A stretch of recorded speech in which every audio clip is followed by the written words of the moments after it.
bersahabat, mendidik dengan tulus. Gunakan 7 jurus, kenali potensi, kelola emosi, tumbuhkan resiliensi, jaga konsistensi dan jalin koneksi, membangun kolaborasi dan menata situasi.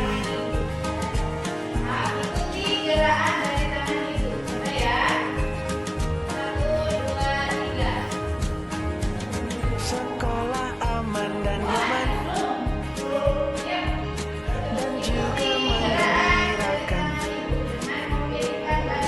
tempat bertumbuh harapan, bersama ayo kita wujudkan dengan tulus. Gunakan 7 jurus, kenali potensi, kelola emosi, tumbuhkan resiliensi, jaga konsistensi dan jalin koneksi, membangun kolaborasi dan menata situasi. 7 jurus PK hebat, bersama murid melangkah tepat. 7 jurus PK hebat, 7 jurus yang akan ku ingat.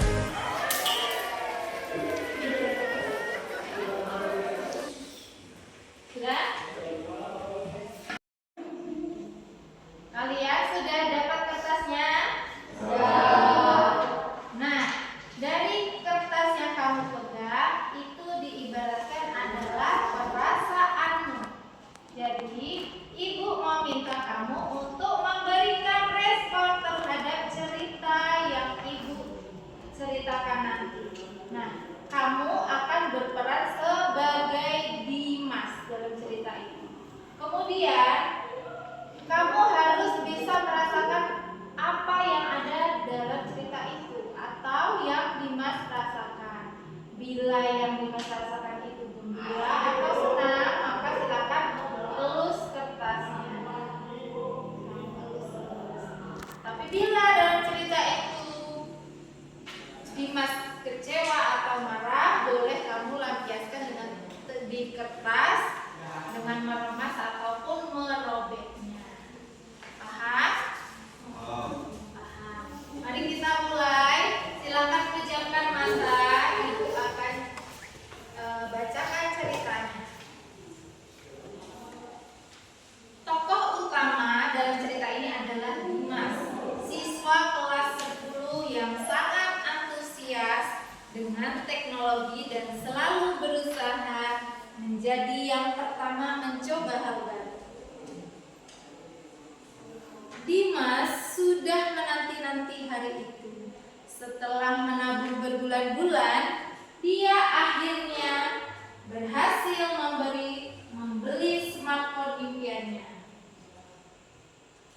Smartphone tersebut memiliki spesifikasi tinggi yang sempurna untuk gaming dan belajar kelompok. Saat jam istirahat, Dimas duduk di kantin, dikelilingi teman-temannya yang penasaran. Ia membuka kotak ponsel itu dengan wajah yang berseri-seri. Lihat layarnya yang sangat lebar, kemudian RAM-nya yang 8 GB. Dimas sangat senang dan penuh kegembiraan. Ia langsung mengunduh game yang paling ia nantikan, yang kecepatannya luar biasa ternyata dengan menggunakan smartphone itu. Saat game itu terinstall dan dimainkan, itu lancar tanpa hambatan sedikit pun.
sebagian besar anak-anak ibu meremas-remas kertasnya. Nah, kira-kira apa yang dirasakan? Ini boleh Dara. Kenapa meremas-remas kertasnya?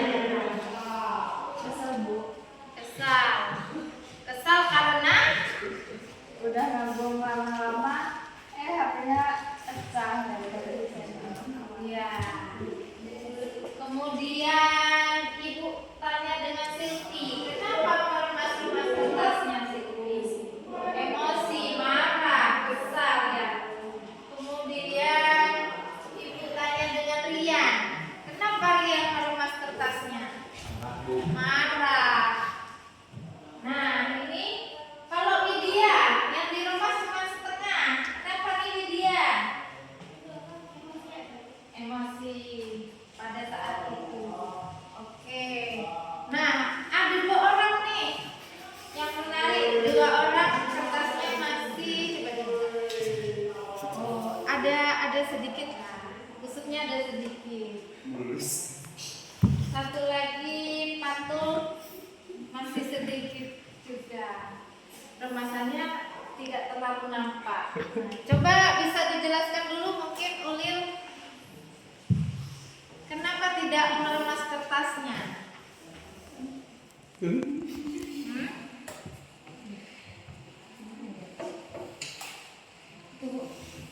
disarankan untuk bisa dibantu. Oh, karena Ulil bisa menahan emosinya pada saat itu. Karena berpikir ponsel yang rusak bisa diganti. Siapa yang mengganti? Oh, yang nangka. Oke. Mau menyelesaikannya nanti pasti ada solusi. Kalau patung gimana? Kenapa kertasnya masih halus?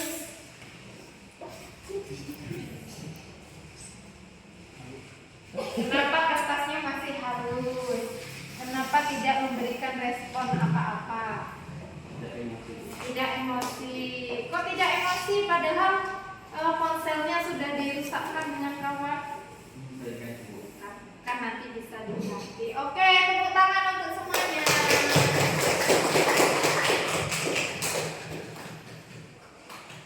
Jadi apa yang kamu peroleh dari yang sudah kita lakukan ini? Lebih berhati-hati. Ketika kita merespon sesuatu,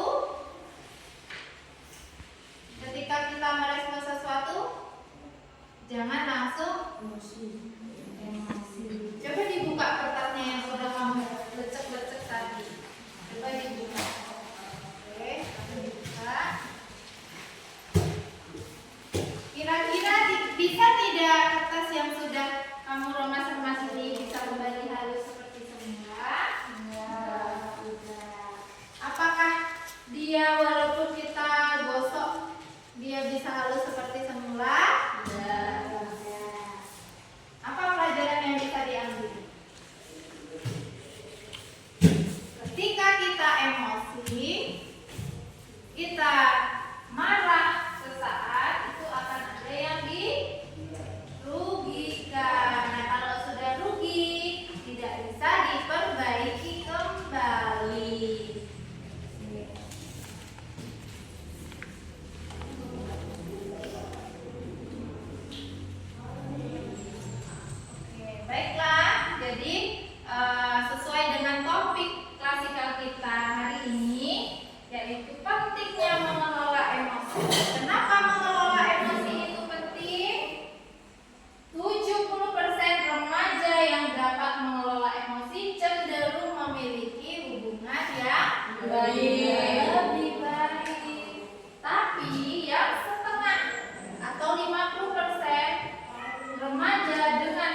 Nah, ada faktor pemicunya dan dampak emosi bila emosi tidak terkelola dengan baik.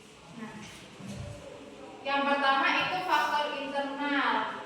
Nah, adanya perubahan hormon pada masa remaja yang bisa mempengaruhi suasana hati. Seperti ini, kadang perempuan kalau lagi menstruasi itu suka perasaannya lebih sensitif ya, karena itu ada hormonnya. Kemudian sering merasa emosi yang membuat sulit untuk mengendalikan diri terhadap reaksi terhadap suatu kondisi.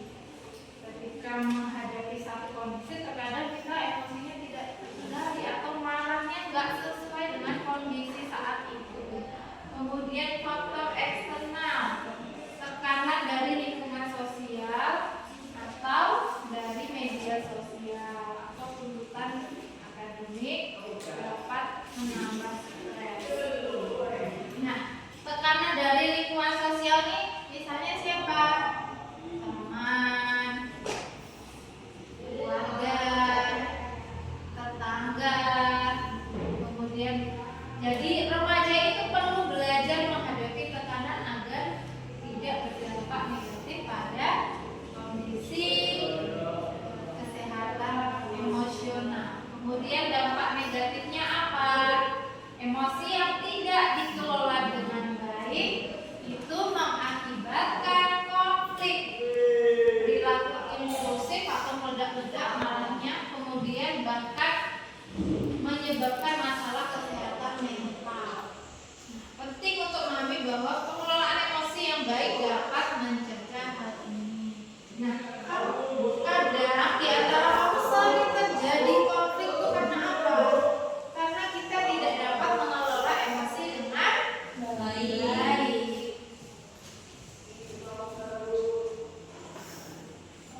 Nah, ini Ibu lebih jelaskan lagi untuk pengaruh media sosial dapat memicu emosi yang kuat pada remaja, seperti perbandingan dengan teman, tekanan untuk tampil sempurna, cyberbullying yang semuanya dapat berdampak negatif pada kesehatan mental.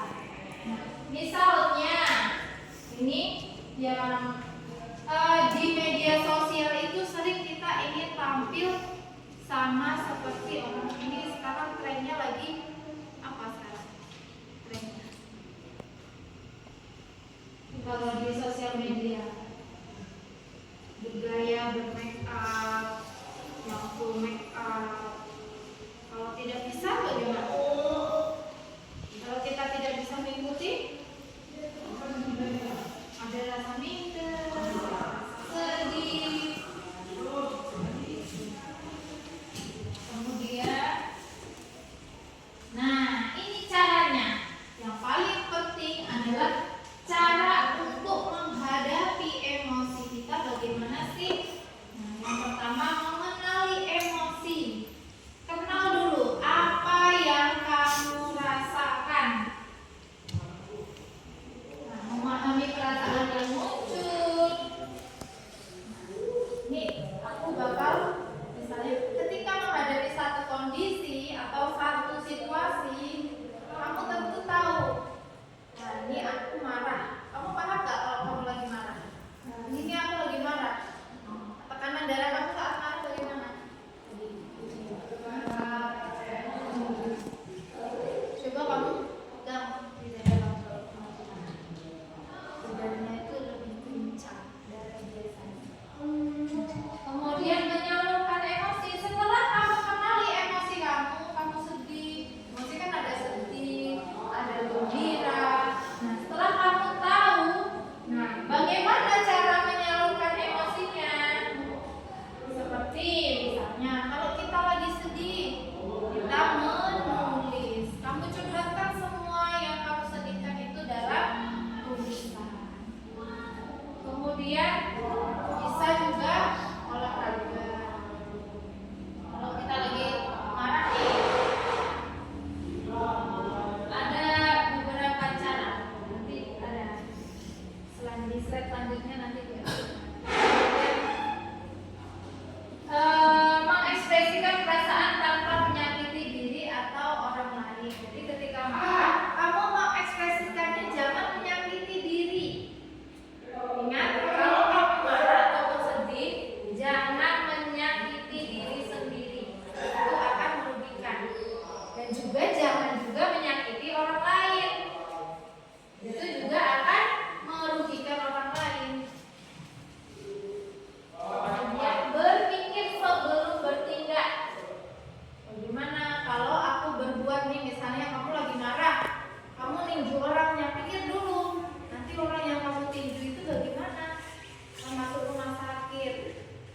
Kemudian kamu yang minggu kamu bisa dilaporkan polisi.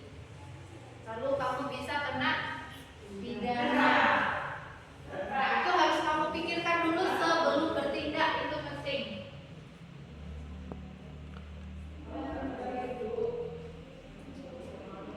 Nah, ini yang Ibu tadi katakan, ada strategi relaksasi, cara efektif untuk mengelola emosi remaja. Teknik relaksasi ini untuk menenangkan pikiran. Caranya menggunakan pernapasan dalam untuk apa? Untuk menenangkan pikiran. Tarik nafas dalam-dalam, tahan, lalu keluarkan. Kita coba ya. Kita coba teknik relaksasi. Dalam 3 hitungan tarik nafas, 4 hitungan tahan, kemudian 3 hitungan keluarkan. Kita coba. 1, 2, 3 tarik. 1, 2, 3 tahan. 1, 2, 3, 4 keluarkan. 1, 2, 3. Jadi keluarkan dengan perlahan. Dengan begitu detak jantung kita akan juga normal kembali seperti biasa. Itu salah satu teknik relaksasi. Banyak juga masih ada teknik meditasi, teknik menenangkan diri yang lain. Kemudian berbicara terpercaya, diskusikan perasaan dengan teman atau keluarga kita. Kalau kamu mengungkapkan perasaan itu tidak ada salahnya. Jadi ketika kamu merasakan sesuatu jangan terbiasa dipendam. Ya. Keluarkan perasaan kamu. Boleh dengan teman kamu yang kamu percaya, atau dengan keluargamu yang kamu percaya, ataupun dengan bapak ibu guru yang kamu nyaman. Jadi kalau kita memendam perasaan itu juga bahaya ya, perasaan itu dipendam. Jadi terbiasalah untuk mengungkapkan perasaan kamu.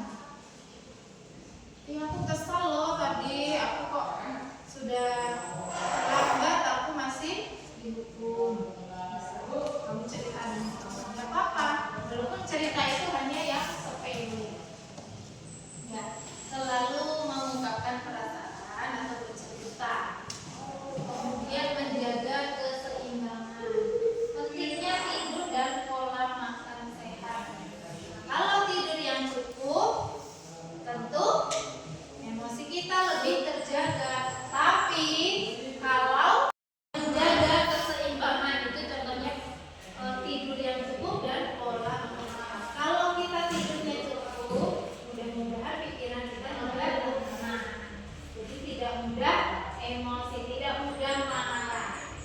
Berapa jam kita cukup tidur? Berapa jam kita cukup tidur?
masih 24 jam